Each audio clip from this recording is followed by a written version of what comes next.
신의 성품 마지막 말씀을 좀 전하고 싶습니다. 여러분, 세상에서 가장 아름다운 영어 단어가 뭘까요? 러브. 사랑을 좋아하시나 봐요.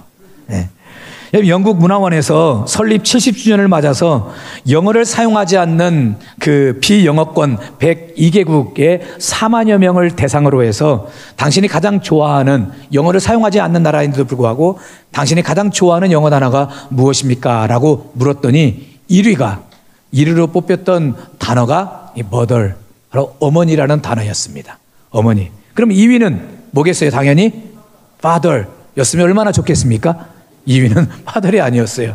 패션, 정열이라는 단어였어요. 3위는 smile, 웃음, 미소라는 단어가 3위였고요. 그리고 여러분들이 그토록 좋아하시는 love가 4위였어요. 그럼 아버지는 그러면 이제 5위쯤은 되지 않겠나 보니까 아버지가 5위가 아니었어요. 그럼 10위권 안에는 father이 들어가 있나 보니까 10위권 안에도 들어가 있진 않았어요. 그럼 아버지는 도대체 몇 위나 들어갈까 쭉 봤는데 100위 안에도 father이라는 단어가 들어가 있질 않아서 조사하는 조사원들이 중간에 때려쳐버렸대요. 도저히 안 나와가지고. 여러분, 어머니 하면 가장 먼저 떠오르는 이미지가 무엇입니까? 바로 사랑과 희생 아닙니까? 동물들도 마찬가지예요. 간밤에 헛간에 불이 나서 나가보니까 수탉들은 전부 다 튀고 없어졌대요. 근데 암탉만 자기 품속에 누구를 품었습니까? 병아리들을 품었어요. 그리고 새까맣게 타 죽은 거예요. 그런데 그 어미닭의 그 품속에서 병아리들이 삐약삐약하고 나오는 거예요. 여러분, 그래서 동양에서든 서양에서든 이 mother, 이 어머니라는 이 단어가 가장 아름다운 단어라고 생각되는 모양입니다. 이제는 뭐 고인이 되셨지만 한동안 신바람 박사라는 별칭으로 우리 한국 사회에 웃음을 주었던 황수관 장로님이 계셨어요. 여러분, 이분의 간증을 들으니까 이분은 6.25 전쟁 때 전쟁둥이로 임신이 되었던 분이었습니다. 근데 어머니 아버지가 이제 전쟁으로 인해 남으로 피신을 오다가 이 오는 길에 폭탄이 터졌던 모양이에요. 폭격이 있어서 폭탄이 터졌는데, 폭탄이 터지면 꽝 하는 소리가 들리겠죠? 꽝 하는 소리와 동시에 아버지는 다리 밑으로 튀었대요. 아버지는 다리 밑으로 도망가는데 어머니는 어땠느냐? 자신의 이제 임신한 그 배를 움켜잡고 그 자리에 푹 이렇게 몸을 숙이면서 그랬다고 하더라고요. 이 황 박사님이 간증 중에 그렇게 말해요. 전쟁통에 처자식을 버리는 아버지는 있어도 전쟁통에 자식을 버리는 어머니는 없구나. 이분이 5살이 되었을 때 홍역으로 죽었다는 겁니다. 아버지가 지게를 지고 와서 가마니로 아들을 둘둘둘 말아가지고 이제 갔다가 이제 장례를 치르려고 그러는데 어머니가 도대체 이 아들을 내어주지를 않는 거예요. 아버지한테 내어줘야 돼. 분명히 죽은 아들인데. 그러면서 이 어머니가 그때 눈물을 흘리며 하나님 앞에 이런 기도 드렸대요. 하나님, 진실로 당신이 살아계시다면 내 아들을 살려주십시오. 그리고 어머니는 그렇게 기도하고 난 뒤에 자신의 혀로 아들의 얼굴을 핥기 시작했어요. 여러분, 홍역이니까 온몸 여기저기 붉은 반점이 생겨나지 않았겠습니까? 종기가 나 있을 텐데, 그럼에도 불구하고 어머니는 그런 것이 하나도 개의치 않았어요. 아들의 얼굴을 혀로 핥기 시작하면서 기도하면서 핫했겠지요. 결국엔요, 기적이 일어났어요. 그 죽었던 아들이 살아나게 된 거예요. 여러분, 황 박사님이 이렇게 말씀하시더라고요. 어머니의 사랑에는 기적이 있다. 여러분, 무엇이 기적이 있다고요? 사랑의 기적이 있다는 거예요. 사랑의 기적이 있다. 여러분, 상상할 수 없는 놀라운 기적이 사랑 속에 담겨 있는 줄 믿습니다. 자, 그렇다면 우리가 사랑하면 가장 먼저 떠오르는 인물이 누구입니까? 사랑의 최고봉은 누구이실까요? 바로 우리 예수님이시죠. 여러분, 예수님은 사랑 그 자체이신 줄 믿습니다. 제가 지난주 중에요, 우리 아이들과 함께 킹 오브 킹스라는 애니메이션 영화를 보고 왔어요. 이 북미를 겨냥해서 10년 동안 공들여 만든 이 장성호 감독의 작품인데요, 이미 북미에서 우리나라 역대 영화 최고 흥행을 기록한 그런 영화이지요. 그것도 애니메이션 만화 영화가, 이 만화가 그런 거지요. 그 이전까지는 기생충이라는 영화가 최고였는데 기생충보다도 훨씬 더 많은 인기를 얻었고 훨씬 더 많은 미화를 벌어들였어요. 근데 이분이 얼마 전에 이 장성호 감독이 CBS 새롭게 하소서라는 프로그램에 간증자로 출연을 했는데요, 이번에 간증을 좀 제가 듣게 되었는데 간증 중에 이런 말씀을 하시더라고요. 이 영화를 만들게 된 이 전반적인 이 영화의 스토리 주제를 어디에다 두었느냐? 바로 예수님의 사랑에 두었대요. 예수님의 사랑이라는 주제, 관점으로 이 영화를 쭉 이끌어 나갔다는 거예요. 여러분, 실제로 그렇게 하다 보니까 예수님의 사랑을 주제로 영화를 쭉 만들어 나가다 보니까 스태프들 중에 예수를 안 믿는 분들이 상당히 많이 있었고, 그 가운데 몇몇 분들은 기독교에 대해서 상당히 안티적인 성향을 가지고 계신 분들이 있었대요. 근데 이분들이 이 영화를 작업하면서 예수님에 대해서 새롭게 눈을 뜨기 시작했고, 특히 예수님의 사랑, 기독교의 사랑에 대해서 새롭게 눈을 뜨게 되면서 기독교에 대한 이 배타적인 마음들이 다 무너지고 오히려 우호적인 마음이 생기게 되었다는 겁니다. 뿐만 아닙니다. 우리말 더빙으로 함께 참여했던 분이 이병헌 씨인데, 이병헌 씨는 크리스찬이 아닙니다. 대부분 더빙에 참여했던 연예인들이 대부분 크리스찬들인데, 이병헌 씨는 예수를 안 믿거든요. 근데 이 이병헌 씨의 와이프가 믿음이 참 좋은 분이에요. 또 와이프의 가정이 믿음이 참 좋은 집안의 가문인데, 그럼에도 이병헌 씨는 용감하게, 우리는 이런 남자를 무슨 남자라고 하냐, 강 큰 남자라고 하지요. 와이프가 예수를 믿는데 교회를 안 나와요? 진짜 간이 큰 남자지요. 보통 큰 게 아니지요. 그럼에도 이 예수 믿지 않는 이분이 이 기독교 영화에 더빙으로 참여했던 그 이유가 무엇 때문이냐면, 이렇게 이야기를 하더라고요. 이 이야기는 역사 속의 어떤 인물의 넓은 의미의 사랑에 대한 이야기이기 때문에 그런 이야기가 저에게는 굉장히 좋게 여겨졌습니다. 여러분, 이병헌 씨조차도 무엇만큼은 인정한 겁니까? 예수님의 사랑만큼은 인정한 거예요. 여러분, 그래서 여러분, 이처럼 믿지 않는 자도 인정할 정도로 우리 예수님은, 예수님 하면 가장 먼저 떠오르는 이미지가 바로 사랑이에요. 그리고 베드로는 우리가 닮아야 되는 예수님의 마지막 성품이 무엇이라고 이야기하느냐? 바로 사랑이라고 말하고 있어요. 자, 본문을 다시 한번 읽어볼게요. 베드로후서 1장 5절부터 7절까지 같이 읽어봅니다. 그러므로 너희가 더욱 힘써 너희 믿음의 덕을, 덕의 지식을, 지식의 절제를, 절제의 인내를, 인내의 경건을, 경건의 형제 우애를, 형제 우애의 사랑을 더하라. 여러분, 우리가 지금까지 이 말씀을 쭉 살펴봤지만, 이런 믿음도 중요하고 덕을 세우는 것도 중요합니다. 하나님을 아는 지식도 중요하고, 우리에게 절제가 있는 것도 중요하고, 인내도 중요하지요. 형제끼리 우애있게 지내는 것도 다 중요한 일입니다. 그러나 이 모든 것들 위에 사랑이 뒷받침되어 있지 않으면 아무 소용이 없게 되더라고요. 여러분, 사실이 그렇지 않습니까? 우리가 진정으로 하나님을 사랑한다면 하나님을 향한 믿음이 흔들릴까요? 안 흔들릴까요? 흔들릴 수가 없지요. 하나님을 사랑하면 오히려 하나님을 향한 우리의 믿음이 더 두터워질 수 있는 거예요. 반면에요, 이웃을 내가 사랑한다. 그럼 이웃에게 함부로 말을 하겠습니까? 좋지 않은 행동을 할까요? 그럴 수가 없는 거지요. 이웃 사랑한다고 하면서 이웃에게 화를 내고 분을 내고 미워하고 이럴 수는 없는 것이지요. 그러니 이 모든 것들 위에 무엇이 더해져야 완성이 되느냐? 사랑이 더해져야 완성이 되어지는 거예요. 그 사랑이 무엇보다 가장 중요하다는 것이지요. 실제로 성경에서도 이렇게 말씀하고 있어요. 자, 고린도전서 13장 13절 같이 읽어봅니다.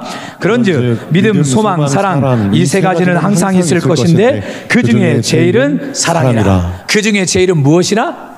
사랑이라는 거예요. 여러분, 그래서 우리가 다른 모든 성품을 다 갖추었어도 이 사랑을 갖추질 않으면 화룡점정을 이룰 수가 없는 거예요. 그러나 문제는, 여러분, 사랑이 말처럼 쉬운가요? 어려워요. 사랑이 말처럼 쉬운 게 아니에요. 누군가를 사랑한다는 것이 결코 쉬운 일이 아니에요. 여러분, 여쭤볼게요. 여러분, 지금까지 신앙생활 해오시면서 하나님을 향한 여러분의 사랑이 한 번도 변함이 없었습니까? 하나님께 한 번도 원망하거나 불평하거나 하나님께 짜증내거나 하나님 어쩜 이러실 수가 있습니까? 이렇게 따진 적 없으십니까? 하나님을 향한 그 사랑의 마음이 한 번도 변함이 없으시던가요? 그럼 목사님은 어떠신가요? 저는 수없이 따졌어요. 얼마 전에도 따졌어요. 하나님 어쩜 이러실 수가 있냐고. 나를 주의종으로 세웠으면 어쩜 이러실 수가 있냐고. 수없이 따졌거든요.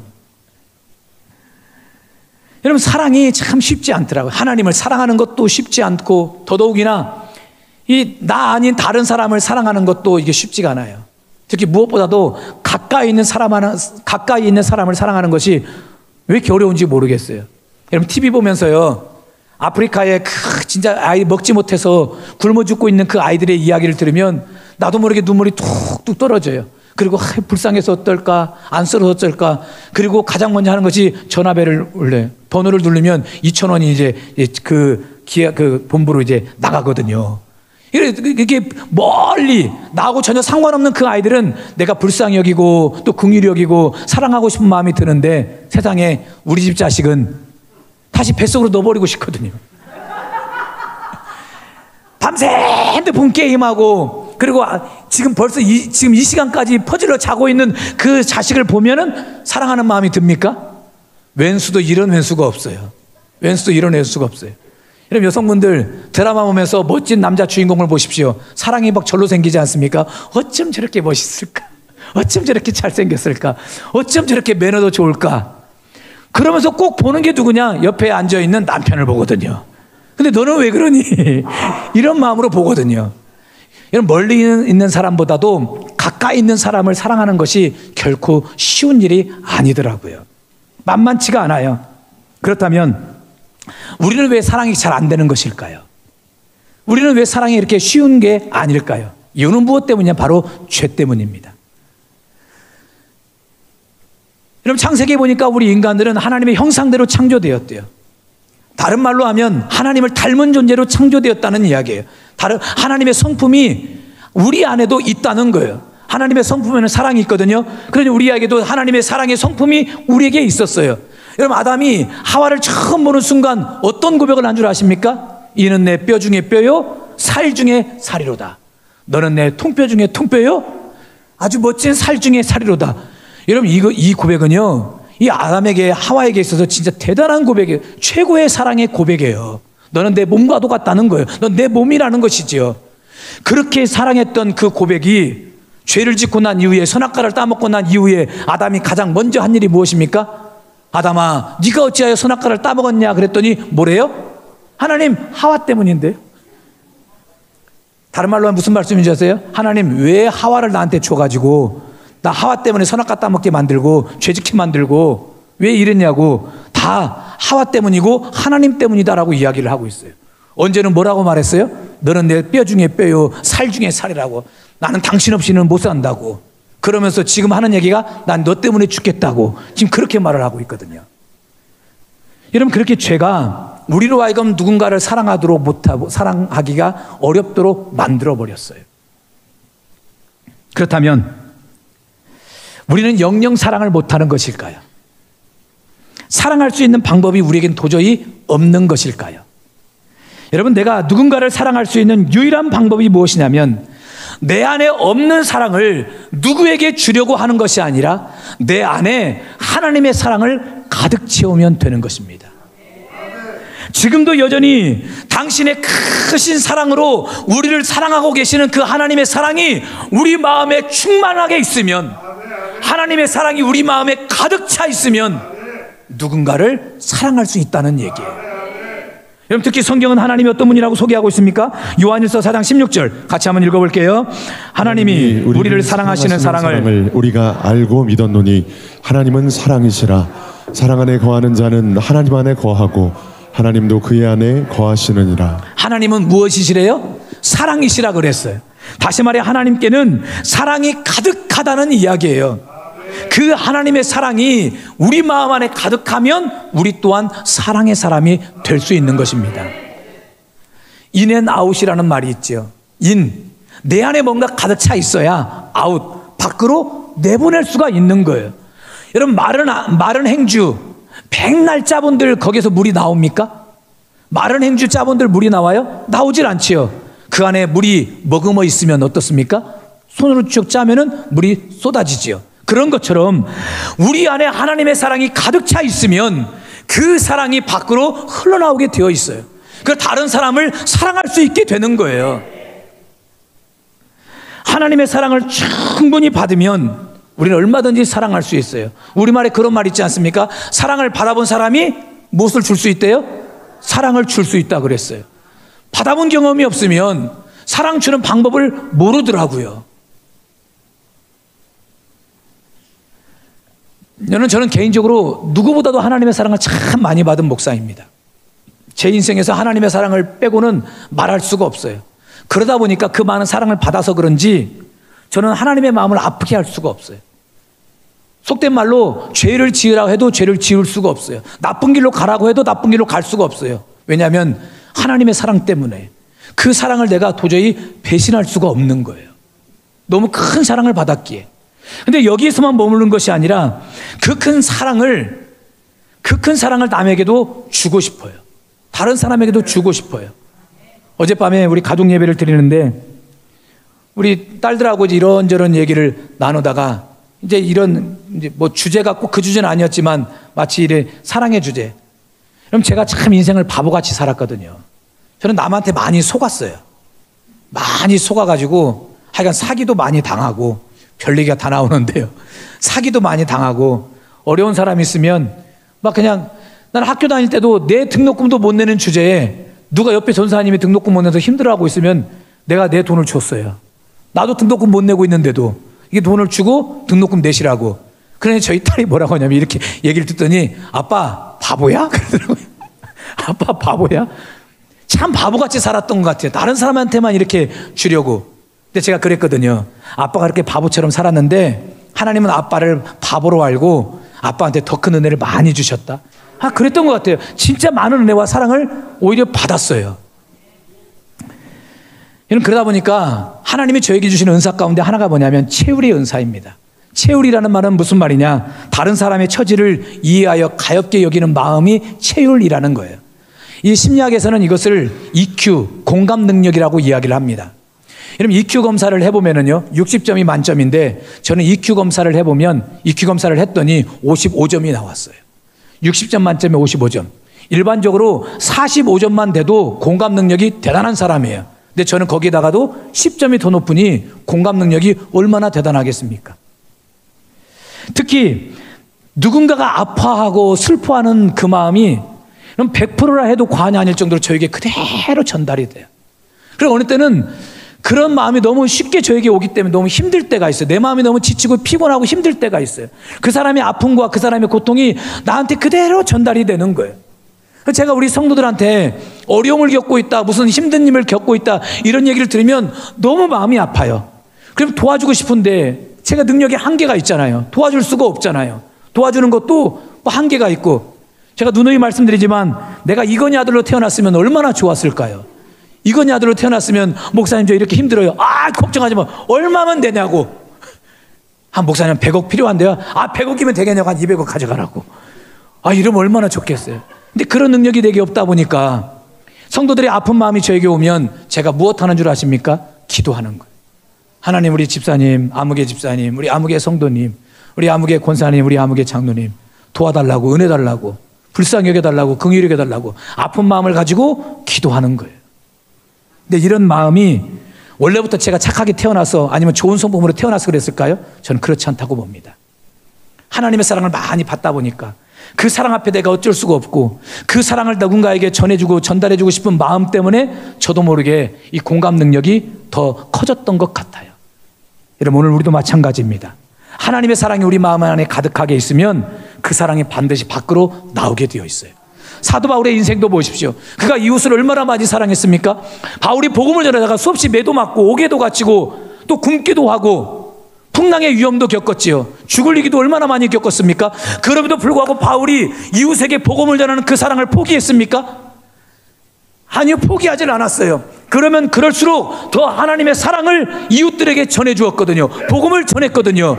근데 그럴 수 있었던 이유가 어디에 있었느냐? 바울이 고백해요. 고린도후서 5장 14절 같이 한번 읽어보겠습니다. 그리스도의 사랑이 우리를 강권하시는도다. 우리가 생각하건대 한 사람이 모든 사람을 대신하여 죽었은즉 모든 사람이 죽은 것이라. 여러분 바울 안에 누구의 사랑이 가득했대요? 그리스도의 사랑이 가득했대요. 그런데 오늘 이 말씀에 보니까 그 사랑을 어떤 사랑이라고 이야기하느냐? 강권하시는 사랑이다라고 이야기를 해요. 이 강권이란 말이 무슨 말이냐? 일방적으로 주는 사랑이에요. 바울이 하나님의 사랑을 원하지를 않았어요. 하나님의 사랑을 원하지는 않았는데 하나님이 일방적으로 바울의 마음 안에 사랑을 막 갖다 부어주시는 거예요. 하나님의 사랑을 막 주시는 거예요. 강권적으로 주님의 은혜가 임하고 주님의 사랑이 임하고 주님의 능력이 막 바울 안에 임하게 되는 거예요. 그 사랑으로 막 바울이 충만해 있다 보니까 이 사랑이 바울 안에 막 가득 차 있다 보니까 막 어쩔 줄 몰라가지고 이곳에 가서도 복음을 전하고 저곳에 가서도 복음을 전하고 매를 맞으면서도 복음을 전하고 옥에 갇히면서도 복음을 전했던 거예요. 그렇듯 오늘 우리 마음 안에도 하나님의 사랑이 강건하게 임해야 될 줄 믿습니다. 일방적으로 베푸시는 하나님의 사랑이 여러분의 마음 안에 충만하게 하십시오. 또 하나님의 사랑이 여러분의 마음 안에 가득하게 될 줄 믿습니다. 그렇게 하나님의 사랑이 우리 안에 가득해야 밖으로 우리의 사랑을 보여줄 수 있고 다른 사람의 사랑을 나타낼 수 있는 거예요.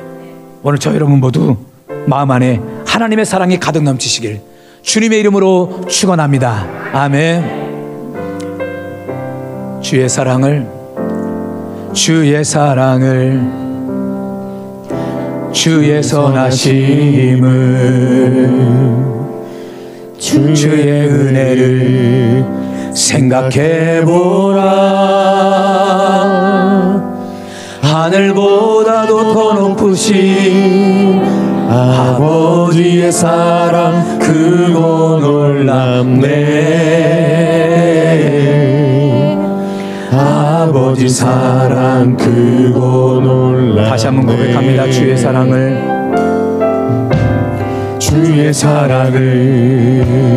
주의 선하심을 주의 은혜를 생각해보라. 하늘보다도 더 높으신 아버지의 사랑 크고 놀랍네. 아버지 사랑 크고 놀랍네. 내 어찌 그 사랑 잊으리. 내 어찌 그 사랑 잊으리. 내 어찌 주의 긍휼 잊으리. 내 영혼의 모든 소원 만족시킨 하나님. 주의 사랑을 주의 선하심을 주의 은혜를 생각해보라. 하늘보다도 더 높으신 아버지의 사랑 크고 놀랍네. 아버지 사랑 크고 놀랍네. 할렐루야. 자, 그렇다면 하나님은 우리에게 어떤 사랑을 나타내셨을까요? 우리에게 어떤 사랑을 보여주셨을까요? 또 다른 말로 하면 우리 마음 안에 하나님의 사랑을 가득 채우라고 했는데 어떤 하나님의 사랑을 우리 마음 안에 가득 채워야 우리도 누군가에게 사랑을 베풀 수 있는 사람이 될 수 있을까요? 여러분, 성경에 하나님의 사랑을 표현하는 단어들이, 하나님의 사랑을 표현하는 말씀 구절들이 참 많이 등장하고 있어요. 그 중에서도 이 로마서, 오늘 또 다른 본문이 되는 로마서 5장 8절의 말씀만큼 하나님의 사랑을 우리에게 아주 그냥 처절하게 보여주는 말씀이 없다고 봐요. 자, 이 말씀을 중심으로 하나님이 우리에게 보여주신 사랑이 어떤 사랑이냐? 첫째, 하나님은 독생자를 내어주심으로 우리를 구원하신 사랑을 보여주셨어요. 자, 로마서 5장 8절 말씀을 같이 한번 읽어보겠습니다. 우리가 아직 죄인 되었을 때에 그리스도께서 우리를 위하여 죽으심으로 하나님께서 우리에 대한 자기의 사랑을 확증하셨느니라. 여러분, 하나님의 사랑의 정점은 어디였느냐? 바로 십자가였어요. 하나님께서는 모든 것이 사랑이시지만 그 사랑의 최고봉이 어디였느냐? 바로 십자가였습니다. 하나밖에 없는 독생자를 우리에게 주신 것도 하나님의 사랑이었고, 또 그 예수님이 하나밖에 없는 자신의 생명을 십자가에 기꺼이 내어놓았던 것도 예수님의 사랑이었어요. 여러분, 십자가만큼 하나님의 사랑을 보여주는 것이 없어요. 그럼 내가 어렵고 힘든 사람에게 물질로 좀 도와주고 배고파하는 사람에게 국밥 한 그릇 사주는 사랑 얼마든지 할 수 있지요. 그러나 내가 누군가를 위해 대신 죽어요? 이 사랑은 보통 사랑이 아닌 거예요. 뭐 요즘 말로 하면 찐 사랑이죠. 찐 사랑, 찐 사랑, 대단한 사랑이죠. 바로 예수님께서 우리에게 그 사랑을 보여주신 거예요. 지금은 고인이 되셨지만 고 이효령 장관의 딸인 고 이민아 목사님이 계셨습니다. 이분이 살아생전에 이런 간증을 하셨어요. 이 목사님의 인생이 참 너무 불쌍하고 안쓰러워요. 이분은 갑상선암에 걸렸지요. 또 두 눈이 실명 위기에 처했던 적도 있었어요. 앞을 볼 수 없는. 그리고 이혼을 두 번의 이혼. 큰아들은 불의의 사고로 사망합니다. 그리고 둘째 아들은 자폐증을 앓아요. 여러분, 살면서 어느 한 가지 고통만 겪어도 참 인생이 힘들고 어렵다 이렇게 고백될 텐데, 이 목사님은 여러 가지 고통이 진짜 한꺼번에 몰려왔어요. 특히 이 목사님이 둘째 아들이 자폐증이라는 진단을 받았을 때 이렇게 간증 중에 말씀하시더라고요. 내가 아픈 것하고 아들이 아픈 것하고 틀리더라고요. 내가 아픈 것은 하나님의 은혜로 내가 얼마든지 믿음으로 받아들일 수 있겠는데, 아이가 아픈 것은 도저히 견딜 수가 없었습니다. 그런 어느 날 예수님께서 저에게 주신 말씀이, 미나야, 그래서 내가 왔다. 내가 더는 두고 볼 수가 없어서 왔다. 예수님 본인이 고통당하는 것은 얼마든지 견딜 수 있지만, 예수님이 사랑하는 당신의 자녀들이 아파하고 고통하는 모습을 더는 두고 볼 수가 없어서 예수님이 치료해 주시려고, 예수님이 고쳐주시려고, 예수님이 문제를 해결해 주시려고 오셨다는 거예요. 그렇게 치료하시는 주님, 나에게 오시는 예수님을 제가 만난 것입니다 라고 간증하시더라고요. 이민아 목사님은 자신이 여러 아픔으로 고통당하는 모습을 더 이상 두고 볼 수 없어서 친히 자기에게 찾아오셨던 그 예수님을 만나게 되었고, 그 뒤로 그의 인생이 완전히 180도 달라지게 되었던 거예요. 결국 극비하는 대한민국 최고의 지성인이라고 하는 그의 아버지 이어령 장관도 예수 믿게 전도하고 예수 믿도록 한 거 아닙니까? 여러분, 그렇습니다. 여러분, 신이신 예수님은 우리가 죄로 신음하고 사단의 권세 아래 고통당하는 모습을 두고 볼 수가 없었어요. 저가 하늘에서 두고 볼 수만 없었어요. 죄로 인해 신음하고 고통하는 그 모습을 더는 두고 볼 수가 없어서, 그래서 예수님께서 인간의 몸을 가지고 이 땅에 오신 것입니다. 그리고 우리가 당해야 되는 그 모진 환난과 핍박, 조롱과 멸시, 사정없이 내리치는 채찍, 가시면류관 뿐만 아니라 그 상처와 아픔을 예수님이 친히 다 담당하시면서 십자가 위에서 하나밖에 없는 자신의 생명을 우리를 위해 내어주신 거예요. 이것이 바로 하나님의 사랑이에요. 예수님의 사랑이에요. 여러분, 이런 우리를 하나님이 어떻게 우리를 부르시는 줄 아십니까? 시편 2편 7절 같이 읽어볼게요. 여호와께서 내게 이르시되 너는 내 아들이라. 오늘 내가 너를 낳았도다. 너는 내 뭐라? 너는 내 아들이다. 너는 내 딸이다. 너는 내 것이다. 근데 우리를 어떻게 낳았다고 합니까? 내가 너를 낳았대요. 무엇으로 낳았습니까? 십자가로 낳은 거예요. 고통으로 낳은 거예요. 아픔으로 낳은 거예요. 그렇게 우리를 예수님이, 하나님이 낳으셨어요. 이게 바로 하나님의 사랑이에요. 이 사랑이 우리 마음 안에 충만하게 채워져 있으면 우리가 이제 아웃풋을 할 수 있어요. 누군가에게 사랑을 보여줄 수 있어요. 이런 예수님의 사랑이, 하나님의 사랑이 여러분의 마음속에 가득 임하시길 주님의 이름으로 축원합니다. 두 번째, 우리에게 보여주신 하나님의 사랑이 무엇이냐? 우리를 끝까지 포기하지 않는 사랑입니다. 여러분, 성경에서 하나님이 우리를 끝까지 포기하지 않는다라는 말씀이 여러 말씀들이 있겠지만 그 가운데 참 은혜가 되는 말씀 한 구절이 있습니다. 빌립보서 1장 6절인데 같이 한번 읽어볼게요. 너희 안에서 착한 일을 시작하시니가 그리스도 예수의 날까지 이루실 줄을 우리는 확신하노라. 여러분, 하나님은 어떤 분이시냐? 우리에게 무슨 일을 시작하신 분이래요. 그러면 시작하고 끝내는 것이 아니라 시작하셨으면 또 예수의 날까지 그 모든 것들이 이루어질 수 있도록 그때까지 우리를 버리지 않고 우리를 지켜주며 우리를 포기하지 않고 우리와 함께 하신다는 거예요. 여러분, 바울의 이런 고백이 그냥 나온 고백이 아닙니다. 그의 인생의 간증으로 나온 고백이었어요. 사도행전 26장 27장에 보면 바울이 복음을 전한다고 예루살렘에서 저 로마로 갈 때 배를 타고 가거든요. 근데 갑작스럽게 유로글로라는 큰 풍랑을 만나게 됩니다. 얼마나 이 풍랑이 거셌는지 배가 자초되기 일보 직전이었어요. 많은 사람이 다 죽었다 절망하고 있는 그때에 바울이 어떻게 합니까? 많은 사람이 있는 그곳에 한가운데 서서 이렇게 이야기를 하네요. 자, 사도행전 27장 21절 22절 같이 읽어볼게요.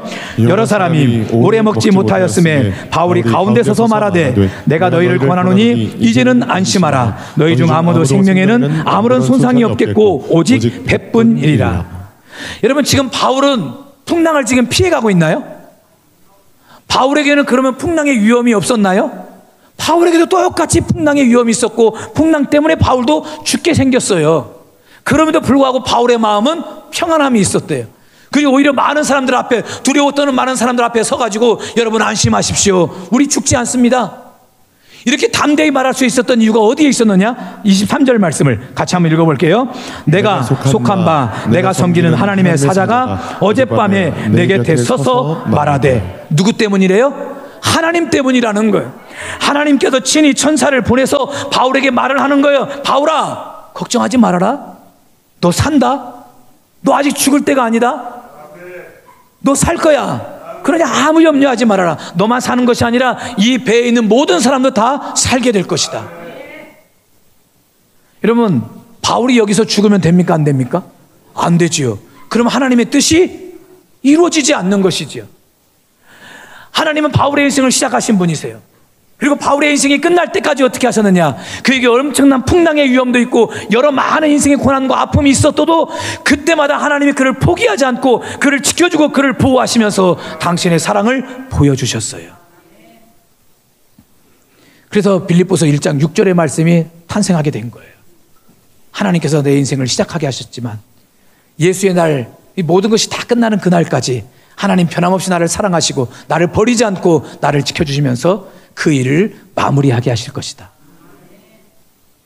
그래서 바울이 풍랑 앞에서도 평안할 수 있었던 것입니다. 위로라는 아주 짤막한 시가 있습니다. 다 잘 될 거야 라고 말하지 않을게. 앞으로 우리는 더 많은 일들을 마주하게 될 거야. 그때마다 모든 게 좋아지리라는 보장은 없어. 그래도 우리는 그렇게 살아가자. 모든 것이 좋지 않은 방향으로 흘러가더라도 그 앞에, 옆에, 그리고 뒤에도 너를 온 마음 가득히 사랑하는 내가 있을 테니까. 다 잘 될 거야 라고 말 못할 정도로 우리가 사는 인생은 참 여러 많은 일들이 많이 있어요. 뭐 좋은 일도 있지만 그렇지 않은 일들이 더 많아요. 마음 아픈 일들이 훨씬 더 많이 있지요. 심지어 모든 방향이 좋지 않게 흘러가더라도 우리가 살아야 되는 이유가 무엇 때문이냐? 그 이유를 이 시의 마지막에서 이렇게 이야기를 하고 있어요. 그 앞에, 옆에, 그리고 뒤에도 너를 온 마음 가득히 사랑하는 하나님이 있을 테니까.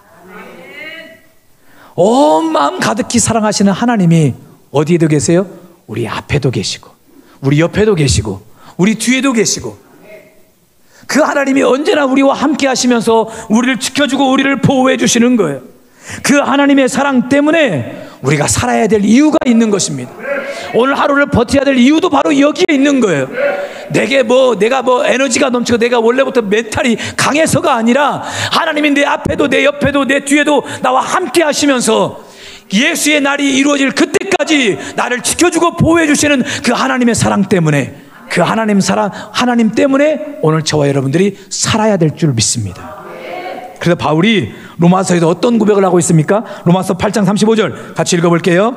누가 우리를 그리스도의 사랑에서 끊으리요 환난이나 곤고나 박해나 기근이나 적진이나 위험이나 가리랴.